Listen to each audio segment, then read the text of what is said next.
today. Okay, great. And so, yes, a little bit about myself and a little bit about this title. Just unmute myself, obviously. No, No, don't unmute myself. no.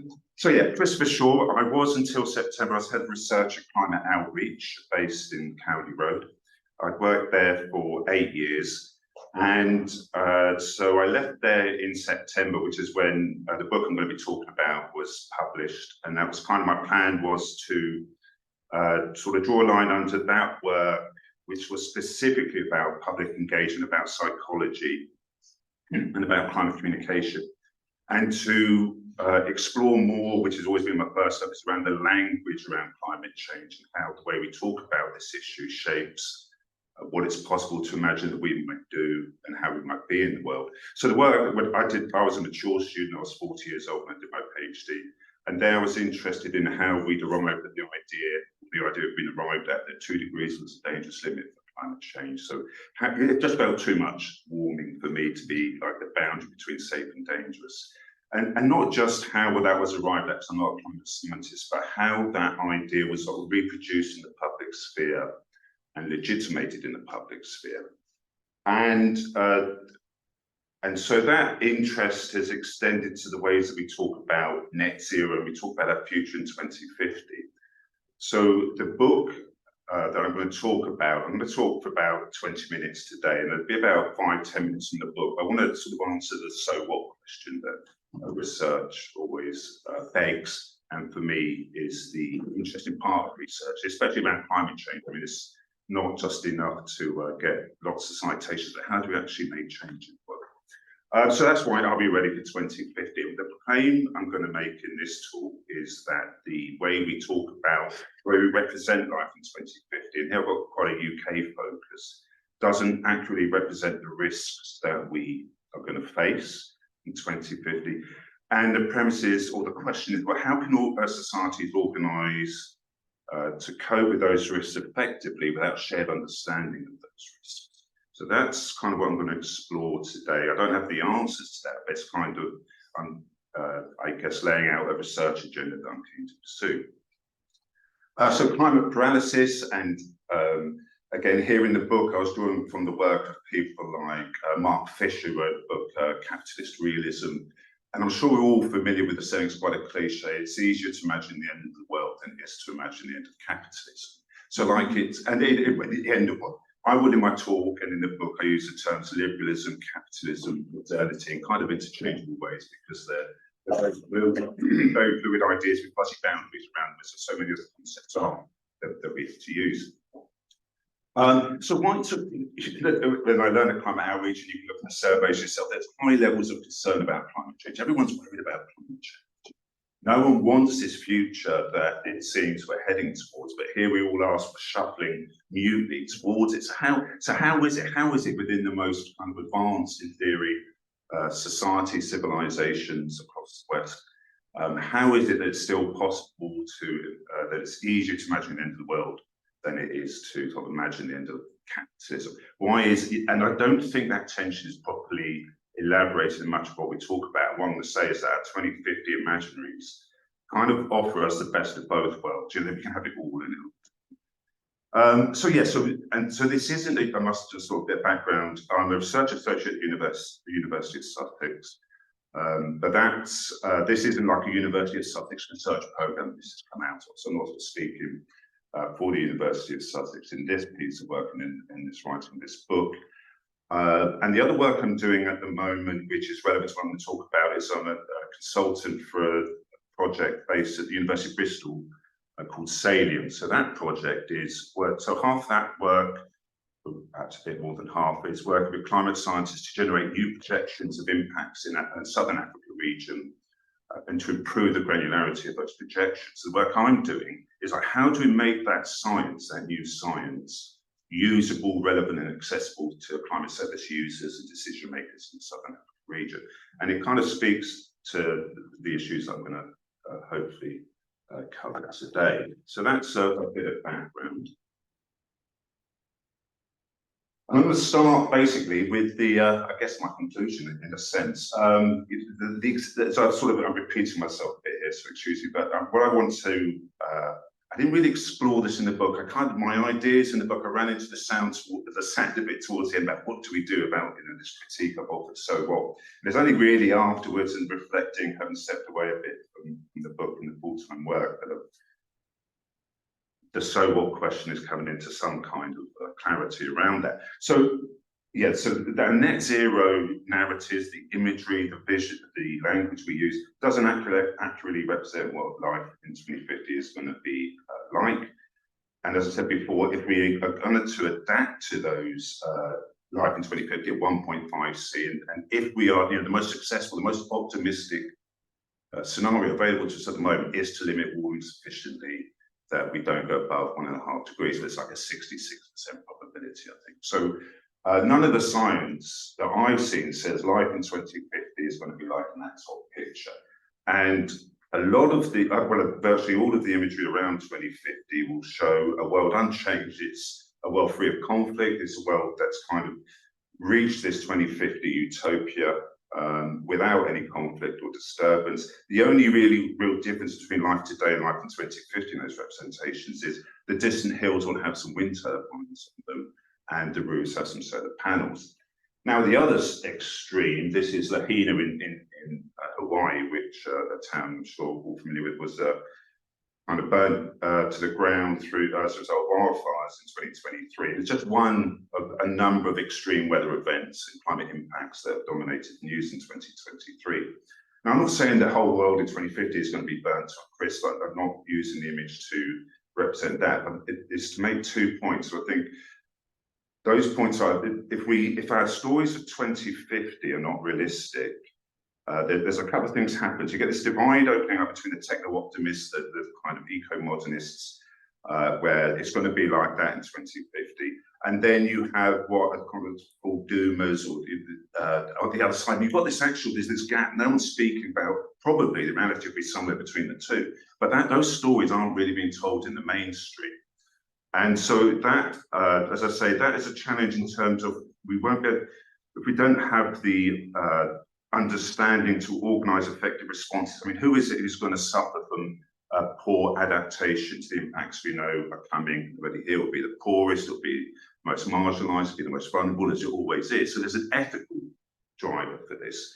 There's also a practical driver in so much as if reality diverges increasingly from the representation of what our climate future should look like, then what little trust that exists between the people and experts will be further eroded if actually what we're saying about our future isn't what people are seeing. So there's a number of risks here. And so I think it's, primarily, it's very important that we deal with it. And almost to an extent, I would say, I don't know if it's a bit facetious or not, but like images like that top one, I thought as a sort of a dangerous form of climate denial, as you'll find on the right, because it's not what, I don't know what the future is going to be, but I suspect if I had to choose between one or two, I suspect what I'm seeing already in 2022 is going to be more like the bottom picture. We know it's not going to be that. The science says it's not going to be that, much as we would like it to be. So that is really kind of the so what question, why sort of spend your time critiquing these things. And look, I don't make the rules. The IPCC said this came out just towards the end, just about like the final proofs of my book. And it's kind of a lifesaver. I hung everything around this statement, the IPCC. It's actually in their FAQs.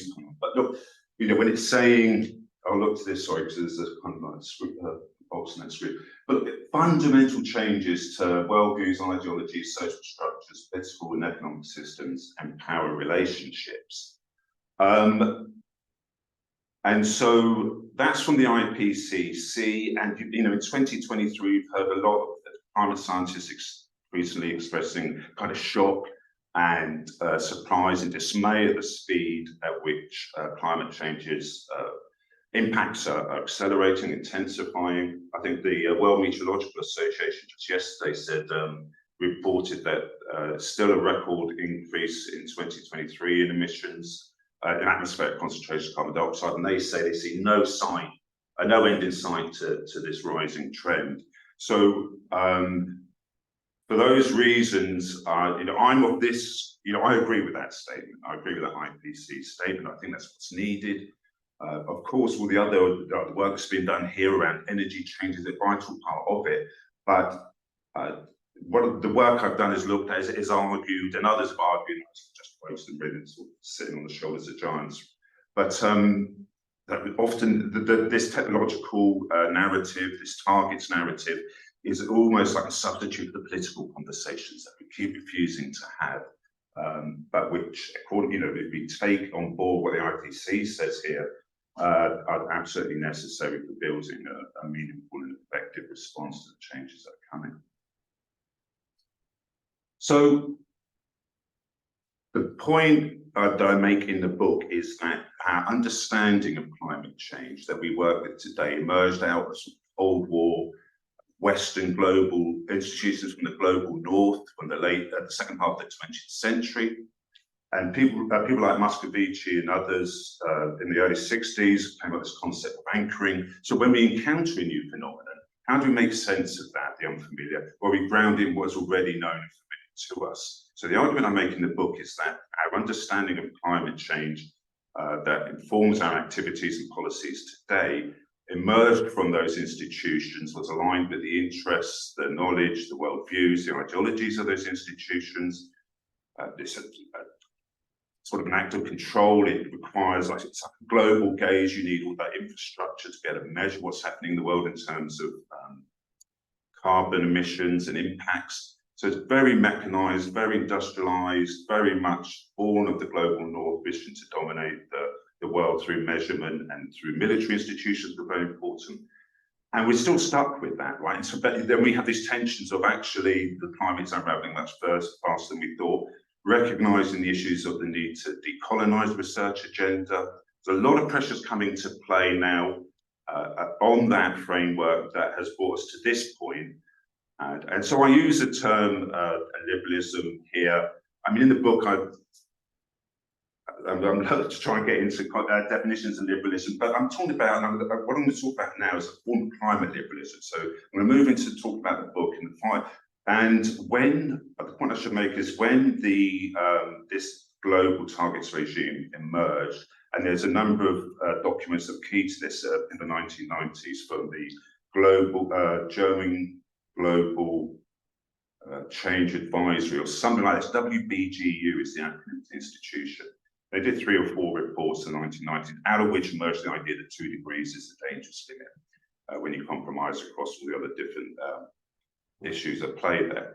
And they said that this is a guardrail, right? So that we mustn't crash through this guardrail, because otherwise we're going to encounter dangerous climate change. So what in the book, I've sort of taken that idea and I'm talking about this 5 discursive guardrails which seek to corral the discourse and debate to prevent it sort of verging onto dangerous political territory, such as the IPCC identified is necessary. So that's the framework of the book, and this is approaching the language of climate change and exploring how that discourse is working to prevent us doing the imagination that perhaps will allow us to rethink the kind of future we want to live in, again, as identified by the IPCC. So great being able to refer back to. There's some of the laughter by the, just crazy radical. No, the IPCC.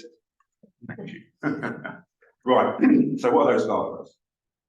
So the first one is climate change is not a challenge to individualism. So for the past 8 years, I've worked on climate campaigns, which are and I sort of get into be very successful in how do you make climate change relevant to not just sort of environmentalists? How does it become more universally relevant? And so I'm very steeped in this stuff. And what you see is that actually with a lot of that, it's not the idea of the individual is free, but it's sacrosanct, right? So we can't, no one's campaigning to have a state that's going to impose these policies and these restrictions on action. Somehow we've got to put the right prompts, the right words, the right guides in place so people will freely choose to adopt those behaviours. And there can be no real challenge that whatever climate change is, however profound phenomenon this is that we're dealing with, we will deal with it as individuals. individualism, the individualism that sits at the heart of the liberal ideology, remains untouched and is not relevant to this debate, right? That it's something else out there. So climate change is not a challenge to individuals. This point about targets, a liberal construction of climate change, a dangerous climate change, is universally true. So what I'm talking about here, and in the book, I draw on the work of others here to talk about the sort of Western imperialism.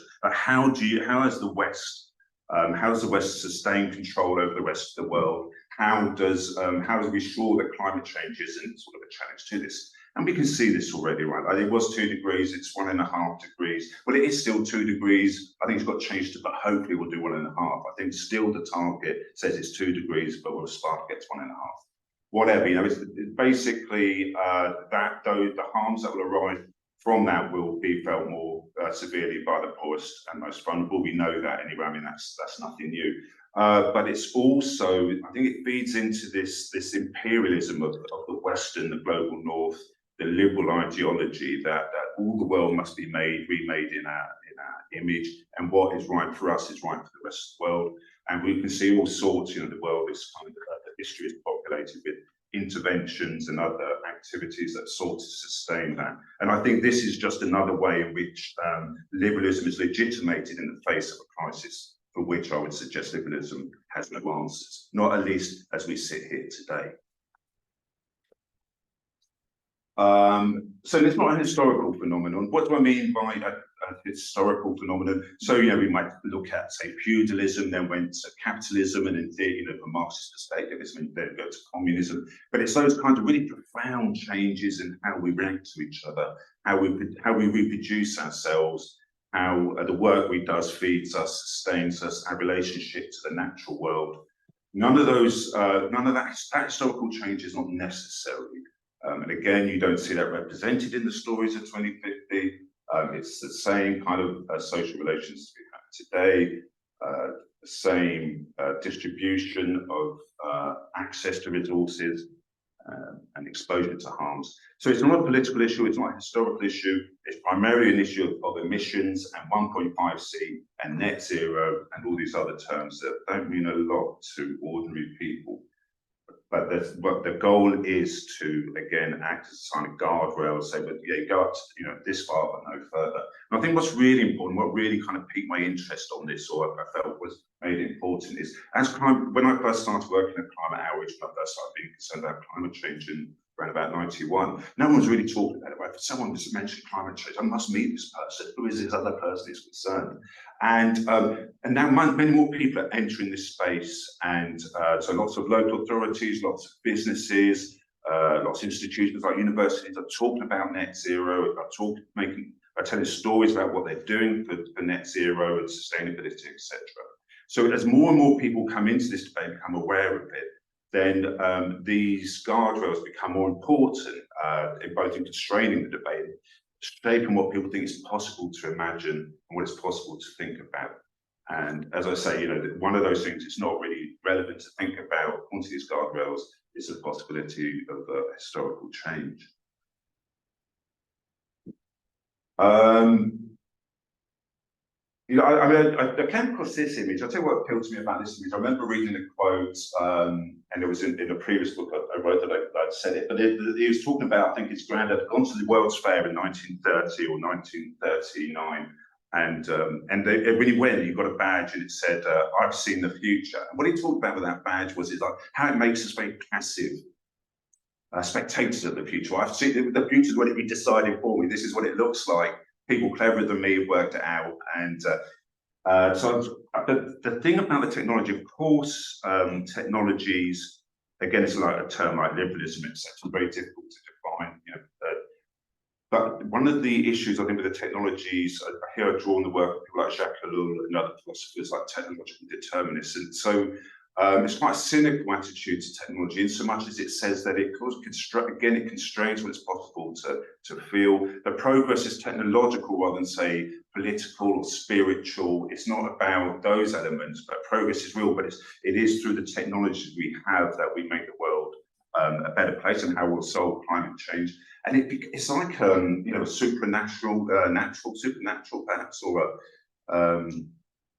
kind of phenomenon in so much as, and I think about like AI and how we talk about AI. AI is coming in, we don't know what it's going to do. It's going to, maybe you'll lose your job, maybe humans become irrelevant. It's like there's nothing we can control. It's like it's some metaphysical force that's just happening out there. That's like we try and change gravity. So it's this kind of that it's very difficult to question what role technology plays in that future.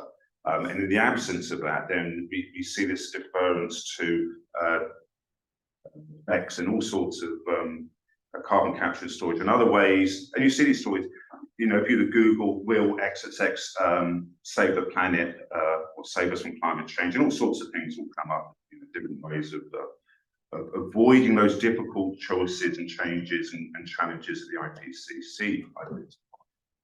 And Guardrail 5, news stories will save us. And what I mean by stories is about our culture in general, not just narrative, but what it's suggesting is in our culture. And I in my book, I analyse a couple of books that were around this, new myths. We need new myths and new stories. Those stories, I mean, a bit like me, they're middle-aged white men with middle-aged white men, and they replicate their own kind of worldviews and what they grew up with. It's the ideal world that we need the myths and stories about. They're very Western, very specific, very historically specific, very politically specific, located. And I think that these stories are acting to offer the promise that we can make those really difficult, profound changes without social conflict, without, it's going to be win-win for everyone. Identifying the co-benefits, we're all happy, and no one's going to moan about it. And here we go. We've seamlessly had this transition into a much better 2050, and there was no aggro along the way. And so when you read these stories, it is about this very kind of seamless journey to this new future. And I think, again, they're not that I'm looking at the conflict, but they're just reality. The profound change that we require is that we're all going to win from that. It's difficult to believe. Also, the book, I interviewed 14 sort of influential climate influencers, I would suggest, I suppose is the word I've used, from across the world, and asked them in part, do you agree with that IPCC statement? Yeah, definitely, that's the kind of change we need. Great. How do we get from here to there? No idea. And we reached there are, of course, there's difficulties. The Sustainable Development Goals offer a framework which moves beyond just purely technological constructions of the issue and brings in ethical dimensions. We have Green New Deals and things like that. But these are still, I think, on the periphery of our debates at the moment. They're not really, it's nice that people are talking about it, but leave them over there, kind of thing. So again, I'm for how we get from here to there, but it's just, again, like the point I'm trying to make is I don't think the existing net zero imaginaries we're working with are going to help us. I think they're promising a future that isn't there. And so without those more realistic representations of 2050, then I don't think there is really the impetus, or there'll be the broad social drivers for the conversations that we need to have. And yes, I'm trying to come to the end now. So so that's it. There we go. We are.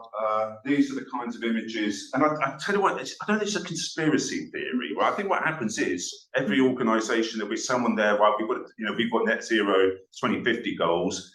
We need to talk to our internal stakeholders and to external stakeholders about it. We've got to create a report and say what we're doing. But of course, then you've got this short-term goal of getting that job done.